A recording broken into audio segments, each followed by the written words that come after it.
So hey guys, welcome back to another video of a perfect world and I hope कि तुम लोग बहुत ही ज्यादा अच्छे और मजे में होंगे। वीडियो में आगे बढ़ने से पहले कहना चाहूंगी कि अगर इससे पहले का एपिसोड अभी तक चेकआउट नहीं किया है तो पहले जाओ और जाके उसे देख लो, वरना यहाँ तुम्हें कुछ समझ नहीं आने वाला। और अगर तुमने देख लिया है तो बिना किसी देर के आज के इस वीडियो को शुरू करते हैं। सो होमीज, हमारे इस पार्ट की स्टार्टिंग भी वहीं से होती है जहाँ पे हमारा लास्ट पार्ट एंड हुआ था। हमने देखा था कि यहाँ पर शी-हाओ से ग्रैंड एल्डर उस थंडर पूल के बारे में बातचीत करते हैं, जहाँ पर उसे ये भी बताया जाता है कि ये कितनी बड़ी अपॉर्चुनिटी है। इसी के चलते उनकी सारी बात सुनने के बाद शी-हाओ को यहाँ पर उन ड्रैगन्स के बारे में भी पता चलता है। साथ ही एंड किंग उसे एक अंडे के बारे में भी बता देता है, यानी कि एक ड्रैगन के अंडे के बारे में, जो कि अभी भी कहीं ना कहीं होगा। लेकिन शी-हाओ के पास जो छोटे छोटे ड्रैगन्स हैं, फिलहाल के लिए ग्रैंड एल्डर उन्हें ही ट्रेन करके और ज्यादा स्ट्रॉन्ग बनने के लिए शी-हाओ को सलाह देता है। आगे होमीज, हमारे इस एपिसोड की स्टार्टिंग में हम यहाँ पे शी-हाओ को देखते हैं, जहाँ पर वो काफी सारी चीजें सोचता है और तभी वो अपने मास्टर की सलाह पे चलते हुए उनसे कहने लगता है कि मेरे ख्याल से कि क्योंकि थंडर पूल और ये जो थंडर स्पिरिट्स है ये एक दूसरे से कनेक्टेड है और आपको इनके बारे में काफी अच्छी नॉलेज है, तो मैं चाहता हूँ कि आप इसे अपने पास रखें। यह सुनकर यहाँ मौजूद सभी लोग शॉक्ड हो जाते हैं, लेकिन शी-हाओ अपने बाकी के जो थंडर स्पिरिट्स थे उन्हें भी उस पूल के अंदर डालते हुए कहने लगता है कि मैं जानता हूँ कि क्या आप इस अपॉर्चुनिटी के जरिए से इमॉर्टल लेवल पे ब्रेक थ्रू भी कर पाएंगे, और जो कि हमारे रियलम के लिए बहुत ही ज्यादा इंपॉर्टेंट है। यहाँ पे ग्रैंड एल्डर भी शी-हाओ के इस फैसले से काफी ज्यादा सरप्राइज थे, क्योंकि उन्हें लगा नहीं था कि शी-हाओ का दिल इतना ज्यादा बड़ा होगा। इसी के साथ हम देखते हैं कि ग्रैंड एल्डर भी उस थंडर पूल को अपने पास रख लेते हैं। इसी के साथ ही यहाँ पे ग्रैंड एल्डर अपने पास से एक लिविंग इमॉर्टल ब्लड को बाहर निकालते हैं, जो कि किसी क्रिस्टल जैसा दिख रहा था, और शी-हाओ को देते हुए कहने लगते हैं और ये असल में वांग फैमिली की तरफ से एक छोटा सा माफीनामा के तौर पे तुम एक्सेप्ट कर सकते हो। वैंग चैंगशन का जो फादर था, जब वो ट्रू इमॉर्टल के पीक पे था, तो तभी उनके इस ब्लड को हमेशा हमेशा के लिए आगे आने वाली जनरेशन के लिए प्रिजर्व करके रखा गया था, और आज ये चीज ये तुम्हें दे रहे हैं और मैं बता सकता हूँ इसके जरिए से तुम बहुत इजीली ब्रेक थ्रू कर सकते हो। साथ ही तुम चाहो तो अगर इसे अपनी बॉडी या फिर अपने किसी वेपन के साथ यूज करते हो तो उसकी ताकत भी बढ़ जाएगी। अब यहाँ पर सभी लोग शी-हाओ को अलग अलग सलाह देते हैं, लेकिन शी-हाओ यहाँ पर अपनी 3 लोटस फ्लावर टेक्निक को अनलीश करते हुए कहने लगता है कि अब बस मुझे देखते जाओ कि मैं क्या करता हूँ। और तब यहाँ पर बेसिकली शी-हाओ डिसाइड कर चुका था कि वो इसके जरिए से जो सेल्फ स्लेइंग रियलम है उसमें ब्रेक थ्रू करेगा, लेकिन उससे पहले वो इस ब्लड को अपने एक फिंगर के साथ फ्यूज करते हुए यहाँ पे हम देखते हैं कि उसका पूरा का पूरा हाथ ही किसी ब्लेड जैसा बन चुका था, यानी कि उसके अंदर से जो ऑरा निकल रही थी वो इतनी ज्यादा शार्प थी। और तभी शी-हाओ जैसे ही एक तो स्लैश अटैक करता है तो सामने मौजूद सारे के सारे चट्टानों को वो ढेर कर देता है। इसी के साथ शी-हाओ अपनी ऑरा को सप्रेस करने के लिए अपने पुराने लुक में भी आ जाता है, और ग्रैंड एल्डर उससे कहने लगते हैं कि अब जबकि तुम्हारी ताकत बढ़ चुकी है तो जाओ बैटल अरीना में जाके फॉरेन रियलम के लोगों को सबक सिखा दो।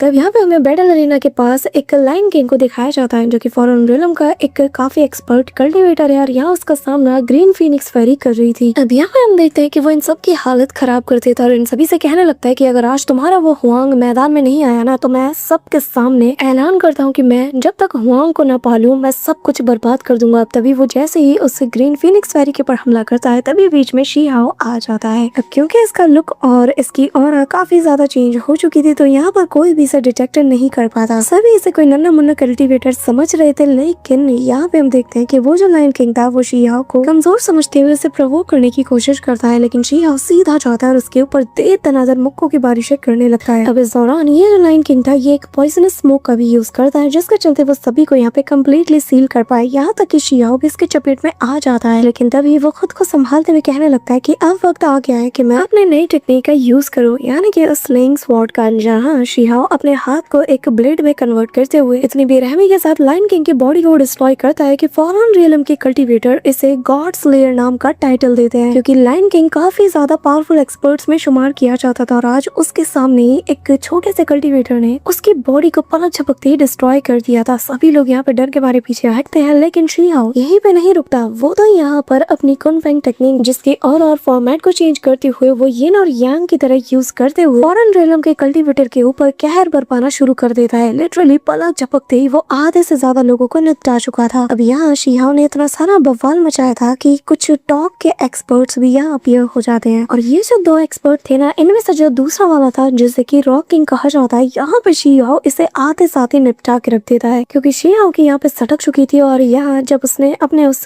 गॉड स्लेइंग ब्लेड का यूज किया, यानी कि अपने हाथ से जब उसने उस टेक्निक का यूज किया था, तो इसकी काफी ज्यादा एनर्जी ड्रेन हो गई थी, तो वो बस एक ही बंदे को मार कर अपनी इस एनर्जी को जाया थोड़ी होने दे सकता था। वो यहाँ पर अब दूसरे बंदे की तरफ बढ़ता है, जहाँ ये बंदा भी शी-हाओ के ऊपर हमला करने की कोशिश करता है, लेकिन सबसे पहले इसके हाथ को काटते हुए वो इसके ऊपर इतने सारे अटैक करता है कि इस अटैक के इम्पैक्ट से इस बंदे की body on the spot destroy हो जाती है। अब यहाँ शिहाओ फौरन रेलम के कल्टीवेटर को अपना पैगाम पहुंचा देता है कि मेरे सामने जिनलोंग को ले आओ वरना मैं किसी को नहीं छोड़ूंगा। वहीं दूसरी तरफ जिनलोंग अपने काफी और पावरफुल एक्सपर्ट्स को मैदान में उतार देता है और ये जो एक्सपर्ट्स थे इनकी कल्टीवेशन 10,000 साल से भी ज्यादा है। अब तभी यहाँ पर हम 2 एल्डर्स को देखते हैं जो कि 9 हेवन एंड 10 अर्थ से बिलोंग करते हैं और बेसिकली ये लोग शिहाओ को प्रोटेक्ट करने के लिए यहाँ पर जो आउटर रियलम के कल्टीवेटर्स हैं उनसे फाइट करने में बिजी थे, जिनमें से एक बंदा जिसका नाम बोन किंग है वो इनके ऊपर एक जानलेवा हमला कर देता है। लेकिन शिहाओ सबसे पहले आकर उसके अटैक को डिस्ट्रॉय करके इसकी बोलती बंद कर देता है और फिर अगले ही पल एक अटैक करता है और ये इतना मैसिव था कि लिटरली इसकी बॉडी नथिंगनेस में बदल जाती है। अब ये जो बोन किंग था ये असल में वू फैंग से रिलेट करता था और जिसके चलते वू फैंग अपने सोल्जर का बदला लेने के लिए यहाँ पे आ जाता है। और मजे की बात ये थी कि इसे भी लग रहा था कि शायद शिहाओ के अलावा भी यहाँ पर कोई और बंदा आ चुका है जो कि बिल्कुल उसी की तरह ताकतवर है, लेकिन इसे नहीं पता कि शिहाओ और ये बंदा दोनों एक ही पर्सन है। अब तभी वो उससे कहने लगता है कि मुझे तुम्हारा नाम जानना है क्योंकि तुम उन गिने चुने लोगों में से हो जिनकी जान मैं अपनी तलवार से लूंगा। ये कहते हुए वो यहाँ पे शिहाओ के ऊपर हमला तो करता है लेकिन शिहाओ भी उस हमले को बहुत ही अच्छे से काउंटर कर लेता है और कहता है अरे तुम तो वही हो ना, तुम्हारे बारे में बड़े चर्चे सुने हैं। ये सुनकर तो वो फैंग भी काफी ज्यादा एक्साइटेड हो जाता है, पर तभी शिहाओ कहता है कि सुनने में यही आया है कि आखिरी बार जब तुम्हारी शिहाओ से मुलाकात हुई थी तो उसने तुम्हें दौड़ा दौड़ा के मारा था और लगता है कि तुम उस मार को भूल गए हो इसलिए यहाँ पर दोबारा आ गए हो। हाँ, ये सुन नहीं था कि वो फैंग बहुत ही ज्यादा गुस्से में आ जाता है, पर तभी यहाँ पर जो बाकी किसके साथी थे वो आ जाते हैं, जिनमें से 2 ट्विन स्नेक्स भी थे और यहाँ इनका जो तीसरा साथी जो कि समय वाइन किंग है वो भी इनका साथ देने के लिए आ जाता है। अब इतने सारे लोगों को देखकर जो 2 एल्डर्स थे 9 हेवन एंड 10 अर्थ के वो यहाँ पे शिहाओ को बताने लगते हैं कि बेहतर यही होगा कि तुम यहाँ से भाग जाओ क्योंकि तुम्हारे जैसे यंग टैलेंटेड लोगों की शिहाओ को बहुत ज्यादा जरूरत है और चिंता मत करो, हम यहाँ पर खुद को सेल्फ डिस्ट्रक्ट करने वाले हैं। ये सुनकर शिहाओ कहने लगता है कि चिंता मत कीजिए, यहाँ से मैं सब कुछ संभाल लूंगा और जो लोग आज यहाँ पे मरेंगे वो होंगे हमारे दुश्मन, ना कि हमारे लोग। इसी के साथ हमें यहाँ पर 2 मिस्टीरियस कल्टीवेटर को दिखाया जाता है जो कि यहाँ पर अपने अपने ब्लड ड्रॉप का यूज करते हुए यहाँ पर एक कंपास जैसी ट्रेजर को एक्टिवेट करते हैं ताकि वो लोग यहाँ पर एक मिस्टीरियस ट्रेजर का पता लगा सके। अब मोस्ट प्रोबेबली ये लोग उसी ट्रेजर की तलाश में आए होंगे जिसे कि हमने इस एपिसोड में सुना था। अभी यहाँ पे ये लोग कहने लगते हैं कि अगर हमने उस ट्रेजर को हासिल कर लिया तो एम्परर लेवल के पैथ को हमें अचीव करने से फिर कोई नहीं रोक पाएगा और बस एक बार हम उस चीज को अचीव करके उस रास्ते को भी ओपन कर लेंगे जिसे कि हमारे एंसेस्टर हमारे लिए छोड़ के गए हैं। अब तभी यहाँ पर इन्हें फाइनली वो लोकेशन मिल जाती है और यहाँ इन्हें पता चलता है कि जो मेडिसिन माउंटेन है जो कि 9 हेवन एंड 10 अर्थ की एक जगह पे मौजूद है, वहाँ पर वो ट्रेजर अपीयर होगा। वहीं दूसरी तरफ हम देखते हैं कि वू फैंग शिहाओ के ऊपर हमला कर चुका था, लेकिन शिहाओ यहाँ पे अपनी प्रीमोर्डियल स्पिरिट, यिन और यांग डायग्राम साथ ही कुनफेंग टेक्निक तीनों का कंबाइन फॉर्म को वो यहाँ अनलीश करता है जो कि देखने में काफी ज्यादा कमाल का लगता है और फिर इन तीनों कंबाइन फॉर्म का एक कंबाइन अटैक वो इसके ऊपर कर देता है और यहाँ उसका अटैक पूरी तरीके से डिस्ट्रॉय हो जाता है, जो देखकर जो वो फैंग है वो कहने लगता है कि मेरी इमोर्टल स्वॉर्ड के आगे आखिर तुम ऐसा कैसे कर सकते हो। अब यहाँ पे हम देखते हैं कि वो एक काफी खतरनाक सा अपने हेवनली स्वॉर्ड के जरिए से अटैक कर देता है, लेकिन शिहाओ भी अपनी प्रीमोर्डियल स्पिरिट को सीधा अपनी बॉडी की तरफ बुलाता है और दोनों मिलकर एक ऐसा अटैक करते हैं कि यहाँ शिहाओ की प्रीमोर्डियल स्पिरिट और उसकी बॉडी दोनों मिलते साथ ही उस अटैक को डिस्ट्रॉय कर देती है और तभी तेजी से ये लोग वो फैंग की तरफ बढ़ते हैं और यहाँ शिहाओ यहाँ पे इमोर्टल स्क्रिप्चर की ताकत को अनलीश करता है और इनके जरिए से एक फिस्ट अटैक करता है जो कि सीधा वो फैंग के उस बैरियर को डिस्ट्रॉय करते हुए उसकी बॉडी से जा लगती है और उस एक पल में ही वो फैंग को अंदाजा लग चुका है कि ये बंदा और कोई नहीं बल्कि हुआंग है। वो कहने लगता है कि तुम तो हुआंग हो, जिस पर शिहाओ स्माइल करते हुए कहता है कि अच्छा तो तुमने मुझे पहचान नहीं लिया। अब अगली पल हम देखते हैं कि वो फैंग यहाँ पे किसी फ्लाइंग जेट की तरह काफी दूर जा गिरता है। अब यहाँ वो फैंग के साथी उसे बचाने के लिए आते तो है, लेकिन शिहाओ तब तक इसके प्रीमोर्डियल स्पिरिट को फोर्सफुली बाहर निकालते साथ ही सोल सीलिंग टेक्निक का यूज करते हुए इससे सील कर देता है। यहाँ पे ये देखते साथ ही सभी लोग और शॉक्ड हो जाते हैं कि एक ऑर्डिनरी सा लड़का ऐसा कैसे कर सकता है, पर तब तक हम वो फैंग को देखते हैं जो कि फोर्सफुली यहाँ पर अपने क्लैन के सीक्रेट टेक्निक को यूज करता है, लेकिन इसके चलते इसकी विटलिटी काफी ज्यादा कमजोर पड़ जाती है। पर वो हंसते हुए कहता है कि हुआंग आज तो यहाँ पे मरने वाला है। अब तभी बाकी सभी उसका साथ देने लगते हैं, लेकिन शिहाओ स्माइल करते हुए अपने 6 पाथ ऑफ रेइनकार्नेशन टेक्निक को यहाँ पे एक्टिवेट करते हुए इसके रिवर्स फॉर्म को एक्टिवेट करता है, जिसके चलते उसके सामने जिस बंदे ने अटैक किया था यानी कि वो फैंग का ये अटैक अब यहाँ उसी पे उल्टा पड़ने लगता है क्योंकि ये अटैक रिवर्स होने लगता है, जिसके चलते ये दर्द के मारे चिल्ला रहा था। पर तभी शिहाओ जाता है और घुमा के एक जोरदार मुक्का इसकी छाती पे उतार देता है और ऑन द स्पॉट एक काफी एरोगेंट से एनिमी का खात्मा शिहाओ के सामने हो चुका था और यहाँ चारों तरफ खून की छींटे गिरने लगती है। ये देखकर वो फैंग के बाकी के साथी कंबाइंड अटैक करने लगते हैं, जो देखकर शिहाओ स्माइल करता है और कहने लगता है कि चिंता मत करो, अगला नंबर तुम सभी का है। यहाँ तीनों के तीनों ये बंदे एक साथ शिहाओ के ऊपर टूट पड़ते हैं। 9 हेवन प्लैनेट 10 अर्थ के ये जो दो एल्डर है ये शी-हाओ की मदद को जाते हैं, लेकिन शी-हाओ इन्हें रोकते हुए इनसे बस नजारे को एंजॉय करने के लिए कहता है और अगले ही पर शी-हाओ जाता है। सबसे पहले ये जो दो स्नेक ब्रदर्स थे ना, इन्हें बहुत ही ब्रूटली वो निपटा देता है। शी-हाओ का एक ही स्ट्राइक इनकी बॉडी को डिस्ट्रॉय करके रख देती है और तभी यहाँ पर वो जो वाइन किंग था अब वो शी-हाओ को देखकर अंदाजा लगाने की कोशिश करता है कि आखिर ये चीज क्या है, ये इतना ज्यादा ताकतवर कैसे हो सकता है। पर अगला नंबर इसी का था जिसके चलते इसका गला सूख जाता है और तभी शी-हाओ आते साथ ही दो फिस्ट अटैक एक साथ इसकी छाती पे लैंड करता है, जिसके चलते उसकी बॉडी भी ऑन द स्पॉट कोलैप्स कर जाती है। यहाँ पे जो फॉरेन लेवल के टॉप 10 किंग लेवल के एक्सपर्ट्स थे उनमें से आधे से ज्यादा को शी-हाओ ने निपटा दिया था, जिसके चलते यहाँ पे आनन फानन में जिन लैंग आ जाता है। आते साथ ही सभी को शी-हाओ पे हमला करने को कहता है, क्योंकि वो सभी को इतना कहता है कि हमारे जो टॉप 10 एक्सपर्ट्स थे उनमें से 5 को अकेले इस बंदे ने निपटाया है, तो ये सबसे बड़ा थ्रेट है हमारे लिए, इसलिए इसे सबसे पहले खत्म करना होगा। लेकिन इन्हें क्या पता कि शी-हाओ तो अलग ही मूड में था। यहाँ शी-हाओ बैटल एरिना की तरफ चार्ज करते हुए लिटरली सभी को पकड़ता है और लिटा लिटा के मारता है। यहाँ आधे से ज्यादा जो सोल्जर्स थे ना फॉरेन रिलम के, उन्हें वो निपटा चुका था और जो बचे आधे थे उनमें से आधे भाग चुके थे और जो बचे थे इन्हें शी-हाओ पकड़ पकड़ के मार रहा था। अब जिसके चलते यहाँ पे फॉरेन रिलम का वो लीडर जो कि घूंघट ओढ़े बैठा था उस तक भी ये खबर पहुंच जाती है, यानी कि वुरेन के पास। और यहाँ पर जो लोग उसके पास ये खबर लेके आते हैं वो उनसे रिक्वेस्ट करते हैं कि हमें जल्द से जल्द कुछ करना होगा, शायद से हमें ब्रदर हे जिनमिंग को आगे भेजना चाहिए। लेकिन वुरेन मना कर देता है क्योंकि इस वक्त हे जिनमिंग बहुत ही क्रूशियल मोमेंट पे है ब्रेक थ्रू के। साथ ही हमें ये भी पता चलता है कि इस नए कल्टिवेटर यानी कि शी-हाओ को मारने के लिए कुछ 5 एलाइट वॉरियर्स भी मैदान में उतर चुके हैं। अब तभी हम युनलोंग और कीरांग को देखते हैं जो कि आपस में उसी मिस्टीरियस पर्सन के बारे में बात कर रहे थे जिसने ये फॉरेन रियलम के 5 एक्सपर्ट्स को ऑन द स्पॉट निपटा दिया। अब यहाँ पे इनका अंदाजा तो था कि ये शी-हाओ ही होगा, लेकिन तभी हम देखते हैं कि जो ब्रदर युनलोंग है वो बताने लगता है कि नहीं, जहाँ तक मैंने सुना है ये कोई मिस्टीरियस कल्टिवेटर है जिसके बारे में चारों ओर चर्चे हो रहे थे। तब हमें यहाँ पे शी-हाओ को दिखाया जाता है जो कि फॉरेन रियलम के जो लोग थे उन्हें निपटाने में बिजी था और साथ ही वो तेजी से अपने रास्ते को भी क्लियर करता हुआ जा रहा था। और यहाँ हम एक मिस्टीरियस कल्टिवेटर को देखते हैं जो कि एक फीमेल थी और इसने पर्पल कलर का रॉब पहना हुआ था और यहाँ देखने से ही पता चल रहा था कि ये कोई ऐसी इंसान है जो कि स्पेशली यहाँ पर इस मिस्टीरियस कल्टिवेटर यानी कि हमारे शी-हाओ पे नजर रखने के लिए आई है। अब यहाँ शी-हाओ भी इसे फॉलो कर लेता है, लेकिन फिर भी फिलहाल के लिए शी-हाओ इन्हें मारते हुए तेजी से आगे की ओर बढ़ता है और इसका टारगेट था कि जल्द से जल्द मेडिसिन माउंटेन पे पहुंचा जाए, जहाँ पर आते साथ ही वो अपने ट्रू फॉर्म में आ जाता है। लेकिन इसी दौरान पीछे से शी-हाओ के ऊपर हमला हो जाता है, जिससे बचते बचाते शी-हाओ एक ऐसी जगह पर पहुंच जाता है जहाँ वो देखता है कि एक जायंट सा पाम अटैक उसके ऊपर हो जाता है। शी-हाओ कहने लगता है कि ये जो कोई भी है वो काफी ज्यादा स्ट्रॉन्ग होगा और मुझे जल्द से जल्द एम्परर गेट से बाहर निकलने के लिए फॉर्मेशन को भी हर हाल में ढूंढना होगा, यानी कि उसी फॉर्मेशन गेट को। जब तक मैं उसे क्रॉस नहीं करूंगा मैं यहाँ से नहीं निकल पाऊंगा। एक बार मैं इसके अंदर से क्रॉस कर जाऊँ तो मेरे ऊपर भी वो मार्क आ जाएगा जिसे कि यूनिक सेलेस्टियल मार्क कहा जाता है, जो कि इस बात को डिफाई करता है कि असल में ये बंदा एम्परर गेट से आया है। अब तभी यहाँ पर शी-हाओ भी अपनी स्वॉर्ड से एक कमाल की स्ट्राइक करता है जिसके चलते पूरा का पूरा ये जो जगह है इनकी कड़कड़ाहट से गूंज उठता है और यहाँ हम उस मिस्टीरियस कल्टिवेटर को देख पाते हैं जो कि शी-हाओ को देखते साथ ही कहने लगती है कि तुम्हारे इस वेपन में अब मेरा दिल आ चुका है और अब मैं इसे लेके रहूंगी। ये कहते हुए वो अपने मून ब्लेड से शी-हाओ के ऊपर हमला करती है, पर तभी यहाँ पे शी-हाओ उसके अटैक को रोक लेता है। लेकिन यहाँ पर वो जो ब्लड एंशिएंट ट्री थी ना वो भी यहाँ पर इस लेडी के ऊपर हमला कर दी थी, जिसके चलते वो लेडी कहने लगती है कि फिलहाल के लिए मैं तो जा रही हूँ, लेकिन अपने साथ में जैसा लेके आऊंगी ना वो तुम्हें बहुत ही अच्छा सबक सिखाएगा। अब ये कहते हुए वो लेडी यहाँ से चली जाती है। अब शी-हाओ भी अपने ट्रेजर की तलाश में निकल पड़ता है, जहाँ हम देखते हैं कि इस माउंटेन के काफी सारे स्पिरिचुअल बीस्ट उसके पीछे हाथ धोके पड़ जाते हैं और ये सारे जो डिवाइन बीस्ट थे ये एक एक करके शी-हाओ को बहुत दूर तक दौड़ा देते हैं। अब शी-हाओ जैसे तैसे अपनी जान बचाकर एक जगह पर जाता है तो यहाँ पर इसका सामना एक छोटे से गोल्डन बुल से हो जाता है जो कि शी-हाओ को 2 बार बहुत बुरी तरीके से मारता है। लेकिन क्योंकि शी-हाओ कोई नॉर्मल कल्टिवेटर नहीं है तो इसके ऊपर ज्यादा इम्पैक्ट नहीं पड़ता, लेकिन दर्द तो इसे भी होता है। तभी हम देखते हैं कि ये जो बीस्ट था ना ये दौड़ा दौड़ा के शी-हाओ को मारता है, जिसके चलते शी-हाओ भी बुरी तरीके से इंजर्ड था, लेकिन फिर भी वो इससे डील करने में बिजी था। वहीं दूसरी तरफ से मिस्टीरियस लेडी को देखते हैं जहाँ पर वो वुरेन के पास पहुंच जाती है और यहाँ उसकी ट्रू आइडेंटिटी को देखकर तो वुरेन भी शॉक्ड हो जाता है और कहने लगता है कि क्या एक सेलेस्टियल मैडम मौजूद है। अब तभी वो उसे खुश करने के लिए एक immortal jade as a gift के तौर पर उसके सामने रखता है, जिसे पाते साथ ही उस